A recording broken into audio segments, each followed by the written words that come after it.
दोस्तों, आज के इस वीडियो में हम लोग भक्ति काल से पूछी जाने वाली एक बहुत ही महत्वपूर्ण प्रश्न पर चर्चा करेंगे। जी हाँ, आज हम लोग कबीरदास की काव्य में सामाजिक चेतना पर चर्चा करेंगे।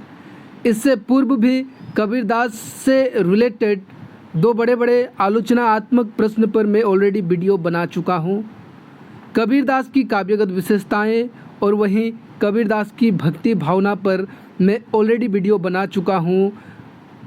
अगर आपको उस वीडियो की आवश्यकता है तो मैं डिस्क्रिप्शन पर लिंक दे दूँगा, आप वहाँ जाकर देख सकते हैं।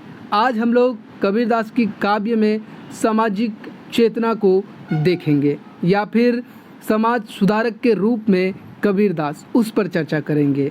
जैसा कि आप सभी को पता है, कबीरदास जो है वे अपने समय के बहुत बड़े समाज सुधारक के रूप में भी जाने जाते हैं। और न केवल अपने समय के, अपितु उन्होंने जो समाज सुधार के लिए जो पंक्तियाँ लिखी है वो पंक्तियाँ आज भी प्रासंगिक है। तो चलिए बिना किसी विलंब के आज के विषय को शुरू करते हैं। विषय को शुरू करने से पहले नमस्कार दोस्तों, दिस इज सागर विश्वकर्मा और आप सभी का मेरे way to learning SB channel में बहुत बहुत स्वागत है। आज का ये वीडियो आपके लिए बहुत ज़्यादा महत्वपूर्ण रहने वाला है, क्योंकि मैं वीडियो में आपको बहुत ही ऑथेंटिक नोट्स भी प्रोवाइड कराऊंगा और साथ ही साथ मैं इसको बहुत ही सरल भाषा में एक्सप्लेन करके भी आपको बताऊंगा। ये प्रश्न जो है ये परीक्षकों का बहुत ही चहीता प्रश्न है। अक्सर ये प्रश्न आपके परीक्षा में, सेमेस्टर एग्ज़ाम में पूछी जाती है। तो अब की बार अगर आपके परीक्षा में ये प्रश्न पूछे तो निश्चिंत तौर पर आज मैं जो आपको नोट्स देने वाला हूँ, इस नोट्स को आप लिख कर आइए। आपको डेफिनेटली पूरा का पूरा अंक जो है वो अवश्य प्राप्त होगा, क्योंकि इस नोट्स को मैंने लगभग 2-3 पुस्तकों से रेफरेंस लेकर फिर अपना भी कुछ जोड़कर ये नोट्स को तैयार किया है। नोट्स बहुत ज़्यादा लंबा नहीं है, नोट्स जो है वो केवल 3 या फिर 4 पृष्ठों का होगा, लेकिन ये आपके लिए पर्याप्त है, आपको संपूर्ण अंक अवश्य दिलाएगा। और दूसरी बात, इस नोट्स पर हम लोग पॉइंट्स बनाकर नहीं लिखेंगे, अपितु पैराग्राफ वाइज लिखेंगे। तो चलिए नोट्स का शुभारंभ करते हैं। नोट्स के साथ साथ आप विषय को भी समझने का प्रयास कीजिए। सबसे पहले आप लिखिए, कबीरदास का जन्म एक ऐसे समाज में हुआ जहां समाज में कुरीतियाँ, अंधविश्वास, बाह्य आडंबर, पाखंड, अराजकता, अव्यवस्था, अशांति, भेदभाव, छुआछूत, कट्टरपंथी आदि फैला हुआ था। कुरीतियाँ का अर्थ होता है अनुचित रीति, ठीक है, जो रीति अनुचित हो। वही अंधविश्वास तो आपको पता ही होगा, सुपरस्टिशन को कहा जाता है। उसके बाद अव्यवस्था, अशांति फैली हुई थी समाज में, भेदभाव बहुत था, छुआछूत था, कास्ट सिस्टम था, कट्टरपंथी था। कट्टरपंथी मतलब हठ धर्मी, ठीक है। ये सब चीज़ें जो है उस समय के समाज में फैली हुई थी। ऐसे समय में कबीर ने समाज को सुधारने का बीड़ा जो है वो उठाया, जिम्मेदारी ली। उन्होंने युग की आवश्यकता को ध्यान में रखते हुए तत्कालीन समाज पर हावी सभी प्रकार की कुरीतियों का घोर निंदा किया। तत्कालीन समाज मतलब उस समय के समाज में जितने भी प्रकार की कुरीतियाँ समाज में फैली हुई थी, उनका घोर निंदा कबीरदास ने अपने काव्य द्वारा किया है। कबीर ने आंखों देखी पर विश्वास किया है, ना कि कागज लेखी पर। ये बात की पुष्टि उनके दोहा द्वारा भी हो जाती है कि मैं कहता आँखन की देखी, तू कहता कागज की लेखी। अर्थात कबीरदास जो है वो चीज़ों को स्वयं देखकर, परख कर, अनुभव करके विश्वास करते हैं, ना कि शास्त्रों पर, ग्रंथों पर लिखी बात को, ठीक है। क्योंकि शास्त्र ग्रंथ जो है वैसे ये बुरी चीज़ नहीं है, लेकिन कबीरदास इसका खंडन करते हैं, क्योंकि इसमें कर्म कांड, बहुत सारे नियम जो है वो सिखाए जाते हैं, जिसका कट्टर विरोधी जो है वो कबीरदास है। कबीरदास के बारे में आचार्य रामचंद्र शुक्ल लिखते हैं। यहाँ पर हम लोग एक कोटेशन लिखेंगे आचार्य रामचंद्र शुक्ल द्वारा कबीरदास के विषय में जो कोटेशन दिया गया है, जो परिभाषा दी गई है, उसको हम लोग लिखेंगे। कोटेशन को हम लोगों को एज इट इज़ लिखना होता है, इसलिए इसको आप लोग ज्यों का त्यों लिखिएगा कि आचार्य रामचंद्र शुक्ल लिखते हैं कि उन्होंने ठीक मौके पर जनता के उस बड़े भाग को संभाला जो नाथपंथियों के प्रभाव से प्रेम भाव और भक्ति रस से शून्य और शुष्क पड़ता जा रहा था। इसके साथ मनुष्यता की सामान्य भावनाओं को आगे कर निम्न श्रेणी की जनता में उन्होंने आत्मगौरव का भाव जगाया और भक्ति से ऊंचे सोपान की ओर बढ़ने के लिए बढ़ावा दिया। सोपान मतलब कि कबीरदास ने एक तो भक्ति की बात की, वे भी भक्त कवि थे, लेकिन वो निराकार परम ब्रह्म की भक्ति करते थे। तो उन्होंने भक्ति के माध्यम से एक नया सोपान, नया सीढ़ी जो है वो प्रदान किया देश के जनता को। जिस समय देश के जनता, जो निम्न वर्गीय के जो जनता थे, उनको किसी सहारे की आवश्यकता थी, उस समय कबीरदास उनके सहारे बने। आगे पैरा चेंज करते हुए लिखिए, तत्कालीन समाज में, उस समय के समाज में जात पात बहुत था, छुआछूत, ऊंच नीच का अधिक बोलबाला था। आलम ये थी कि अगर कोई छोटे जात की परछाई भी अगर किसी बड़े जात के व्यक्ति को पड़ जाए तो वो तुरंत जाकर नहा लेता था, स्नान कर लेता था, क्योंकि वो खुद को अपवित्र मानने लग जाता था। तो और अपने बर्तन को छोटे जात को छूने नहीं देते थे। तो जात पात, छुआछूत, ऊंच नीच ये बहुत अधिक मात्रा में समाज में फैली हुई थी। ऐसे समय में कबीर समानता स्थापित करते हुए कहते हैं कि सभी की उत्पत्ति एक ही ब्रह्म से हुई है, तो ब्रह्म और शूद्र का भेद क्यों? तो ऐसे समय में कबीरदास लोगों की आंखें खोलते हुए कहते हैं कि जितने भी धरा पर जितने भी इंसान है, कहीं ना कहीं देखा जाए तो सबकी उत्पत्ति करने वाले वो एक ईश्वर है जो परम ब्रह्म है। जब सभी उस परम ब्रह्म एक ईश्वर के बच्चे हैं, तो फिर ये ब्राह्मण शूद्र इसका भेद समाज में कैसे आया? यहाँ पर उनकी एक बहुत ही सुंदर पंक्तियाँ मैंने उदाहरण सहित दिया है, आप इसको लिख दीजिएगा कि गर्भवास मही कुल नहीं जाती, गर्भवास मही कुल नहीं जाती, ब्रह्म बिंद से सब उत्पत्ति। यही जो अभी मैंने आपको थोड़े पूर्व समझाया, वही बात यहाँ पर कही गई है कि सभी एक ही ईश्वर के बच्चे हैं, सभी की उत्पत्ति एक ही ईश्वर से, परम ब्रह्म से हुई है। मानवीय धरातल पर सभी एक समान है। तो ये हिंदू, मुसलमान, पंडित, मुल्ला, ब्राह्मण, शूद्र, जैन, सेब आदि का भेद क्यों? ये सवाल कर रहे हैं यहाँ पर कबीरदास देश के जनता से, देश के पब्लिक से, शासक से, उस समय के राजाओं से, सभी से ये सवाल कर रहे हैं कि एक तो मानवता सबसे बड़ी धर्म होती है, ठीक है, और सभी मानव आपस में भाई बंधु है और एक ही ईश्वर के बच्चे हैं। तो फिर ये हिंदू, मुसलमान, पंडित, ब्रह्म, शूद्र, जैन, सेब, ये न जाने कितने प्रकार के संप्रदाय, कितने प्रकार के भेदभाव जो समाज में आए हैं, ये क्यों है? सबसे बड़ी उपलब्धि तो समानता का व्यवहार है।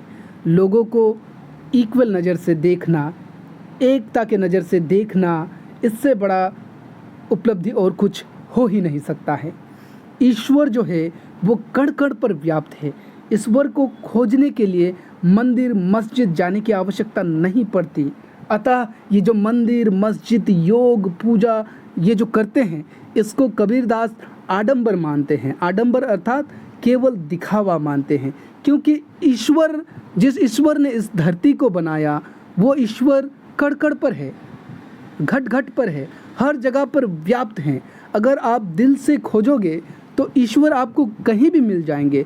और दूसरी बात, ईश्वर आपके हृदय में ही होते हैं। ईश्वर को खोजने के लिए मंदिर, मस्जिद, गुरुद्वारे, चर्च, तीर्थ स्थल जाने की आवश्यकता नहीं होती है। ईश्वर को अगर आप सच्चे दिल से पुकारोगे, सच्चे दिल से खोजोगे, तो ईश्वर आपको हर जगह पर मिल जाएंगे। और वहीं जात पात का घोर निंदा करते हुए और ईश्वर के बारे में बताते हुए कबीरदास कहते हैं कि जात पात पूछे ना कोई, हरि को भजो सो हरि का होई। ये जो ईश्वर होते हैं वो जात पात नहीं पूछते हैं। जिसने भी ईश्वर को दिल से चाहा, ईश्वर उनके हैं। अर्थात हम ऐसा कह सकते हैं कि संत कबीर जात पात, ऊंच नीच को नहीं मानते हैं। वो इस वर्ण व्यवस्था के विरोधी थे। ये जो कास्ट सिस्टम है उनके बिल्कुल विरोधी थे, उसके अगेंस्ट में थे। और साथ ही साथ उन्होंने धार्मिक पाखंड पर भी व्यंग किया है। धार्मिक पाखंड से तात्पर्य है कि धर्म को लेकर ये जो दिखावा करते हैं, जो छाप तिलक, जो लंबी लंबी तिलक लगाकर हाथ पर माला लेते हुए और जो योग करते हैं, जो कर्म कांड करते हैं, ये सब दिखावा है, धार्मिक पाखंड है। इस पर व्यंग करते हुए कबीरदास लिखते हैं कि पाहन पूजे हरि मिले, मैं तो पूजू पहाड़, याते चाकी भली जो पीस खाए संसार। अर्थात अगर पत्थरों को पूजने से ईश्वर की प्राप्ति होती है तो इससे तो अच्छा है मैं उस पहाड़ की पूजा करूंगा, क्योंकि न जाने उस पहाड़ पर, उस पर्वत पर कितने पत्थर होंगे। उससे अच्छा, उससे भला तो ये है कि आप उस चक्की की पूजा करें जिस चक्की से आटा पीस कर सारी दुनिया खाते हैं। कबीरदास के युग में राजनीतिक, सामाजिक, धार्मिक, आर्थिक एवं सांस्कृतिक सभी क्षेत्रों में अराजकता, अशांति एवं अव्यवस्था फैली हुई थी। राजनीतिक मतलब पॉलिटिकल सिस्टम हो, सोशल हो, या फिर रिलीजियस हो, या फिर फाइनेंशियल हो, या फिर कल्चरल हो, सभी एरिया पर, सभी क्षेत्र पर अराजकता फैली हुई थी, अशांति फैली हुई थी, अव्यवस्था फैली हुई थी। उच्च वर्ग के लोगों में अहंकार था, वे भोग विलास में डूबे हुए थे। वही निम्न वर्ग भी कुछ कम नहीं थे। निम्न वर्ग के लोग भी रूढ़ संस्कारों एवं अंधविश्वासों की जंजीरों में बंधा हुआ था। मतलब ये जो सुपरस्टिशन है उसके बंधनों पर बंधे हुए थे। ऐसे समाज को नए रास्ते पर लाना, उनकी आंखें खोलने की जिम्मेदारी कबीरदास ने ली। कबीरदास लोक मंगल की भावना से सबका कल्याण की कामना करते हैं। और इस बात की पुष्टि के लिए आप एक उदाहरण यहाँ पर लिख सकते हैं कि कबीरा खड़ा बाजार में सबकी मांगे खेर, ना काहूँ से दोस्ती ना काहूँ से बेर। कबीरदास सबकी भला की बात करते हैं। वो किसी से ना कोई उनके सगा है, ना कोई उनका दुश्मन है, वो सबकी भलाई चाहते हैं। आगे पैरा चेंज करते हुए आप लिखिए, कबीर अहंकार विसर्जन पर बल देते हैं। वो जीवन की क्षणभंगुरता से लोगों को अवगत कराते हैं। देखिए, अहंकार मतलब कबीरदास ने कहा है कि अहंकार जो है वो मनुष्य को कभी नहीं करना चाहिए। और वहीं साथ ही साथ वो साधु संगति के महत्व को बताते हैं कि अगर आप सही संगति करेंगे तो आपको ईश्वर की प्राप्ति होगी। वहीं वो नारी को अपने बहुत सारे काव्य में पूजनीय बताते हैं, उनको रेस्पेक्ट करते हैं। आत्म प्रशंसा का विरोध करते हैं, मतलब कि खुद की तारीफ़ करना, ठीक है, खुद को बड़ा बताना, ये आत्म प्रशंसा है, इसके विरोधी थे। और जीवन की क्षणभंगुरता, अर्थात कि ये जो जीवन है ये कुछ ही पलों का है, कुछ ही पलों में नाश होने वाला जीवन है। देखते ही देखते ये जीवन जो है वो समाप्त हो जाएगा। और मनुष्य जो है इस बात से अनजान है और वो भोग विलास में, लोभ लालच में, पाप करने में, अत्याचार करने में व्यस्त हैं। तो इन सब से परे हमें इस जीवन की क्षणभंगुरता को जानते हुए ईश्वर को याद करना चाहिए। यहाँ पर आप उनकी एक पंक्तियाँ को लिख सकते हैं कि झूठे सुख को सुख कहे, मानत है मनमोद, खलक चबे ना काल का, कुछ मुँह में कुछ गोद। यहाँ पर कबीरदास कहते हैं कि ये जो सांसारिक मोह माया है ये सब झूठा सुख है, और इस झूठे सुख को मनुष्य सुख मानते हैं, सच्चाई से अनजान है। ये जो काल का चक्र है ये किसी को नहीं छोड़ता। कुछ लोग तो इस काल के चक्र में जा चुके हैं और कुछ लोग जाने के लिए तैयार हैं। कबीर का मानना था कि ज्ञान जो है वो बड़ी बड़ी पुस्तकें पढ़ने से नहीं आता, अपितु ईश्वर रूपी प्रेम ज्ञान का अगर आप एक भी अक्षर पढ़ लेंगे तो आप सही अर्थों में ज्ञानी कहलाएंगे। परोपकार की भावना, सद्भावना और मानवता से बड़ा कोई धर्म नहीं होता, ऐसा कबीरदास का मानना था। कबीरदास ने मरते मरते भी उन्होंने ये जो संसार में जो अंधविश्वास था, जो सुपरस्टिशन था, उसका खात्मा करने का प्रयास किया। वे जीवन के अंतिम वक्त में मगहर चले गए और मगहर पर जाकर अपने शरीर को त्यागा। यहाँ पर इस तरह की किंवदंतियाँ थी, किंवदंतियाँ मतलब लोगों के द्वारा कही गई कथाएं कि जो लोग मगहर पर मरते हैं उनके आत्मा को स्वर्ग की प्राप्ति नहीं होती। इसी अंधविश्वास को खत्म करने के लिए कबीरदास अपने जीवन के अंतिम समय में मगहर चले गए और वहीं उन्होंने अपने शरीर को त्यागा। इतना लिखने के बाद में अंतिम लास्ट पैराग्राफ आप एज ए कंक्लूज़न आप लिखिए कि कुल मिलाकर हम ऐसा कह सकते हैं कि कबीर एक नवीन एवं मौलिक विचारधाराओं का पोषण करने वाले एक समाज सुधारक और युग दृष्टा थे। वे अपने समय के सजग सामाजिक चेता थे जो पाखंड, अहंकार, अनाचार को अपना शत्रु मानते थे। वे लोक जीवन के कवि थे, लोगों के कवि थे, क्योंकि वे लोगों के पीड़ाओं को अपने काव्य में उभारा करते थे। कबीर की विचारधारा आज के समाज में भी प्रासंगिक है, मतलब उनकी जो विचारधारा थी वो आज भी आवश्यक है, क्योंकि आज के समाज में भी असामाजिकता, शोषण, अन्याय, अत्याचार, भेद और बलात्कार जैसे संगीन असामाजिकता फैली हुई है। इसलिए उनकी कविताएं आज भी प्रासंगिक है। इतना लिख दीजिए, आपको अगर आपके परीक्षा में कबीरदास की सामाजिक चेतना पूछे तो आपको संपूर्ण अंक जो है वो अवश्य मिलेगा। छूटा नहीं है। उम्मीद करता हूँ ये वीडियो देखने के बाद कबीरदास की सामाजिक चेतना को लेकर आपको अन्य वीडियो देखने की आवश्यकता ना पड़े, क्योंकि जितनी बातें उनकी सामाजिक चेतना पर लिखनी चाहिए थी उतनी हमने लिख दी। ये आपके सेमेस्टर एग्ज़ाम के बेसिस पे मैं बता रहा हूँ। अगर आप इसको लिख कर आएंगे तो आपको कंप्लीट मार्क्स दिया जाएगा। दोस्तों, अब तक अगर आपने मेरे चैनल को सब्सक्राइब नहीं किया है तो what are you waiting for, अभी के अभी चैनल को सब्सक्राइब कीजिए। वीडियो पसंद आए तो लाइक कीजिए। कुछ पूछना हो, कुछ सुझाव हो, अन्य टॉपिक पर डिमांड हो तो कमेंट कीजिए। वीडियो को लाइक करके अपने दोस्तों को शेयर भी अवश्य कर दीजिएगा ताकि उनकी भी सहायता हो, और उसी के साथ साथ सब्सक्राइब करके बेल आइकन को दबाकर ऑल पर क्लिक करना ना भूलें। मिलते हैं बहुत जल्दी किसी अन्य विषय के साथ। तब तक के लिए मुझे दीजिए इजाज़त। जय हिंद, जय भारत, नमस्कार।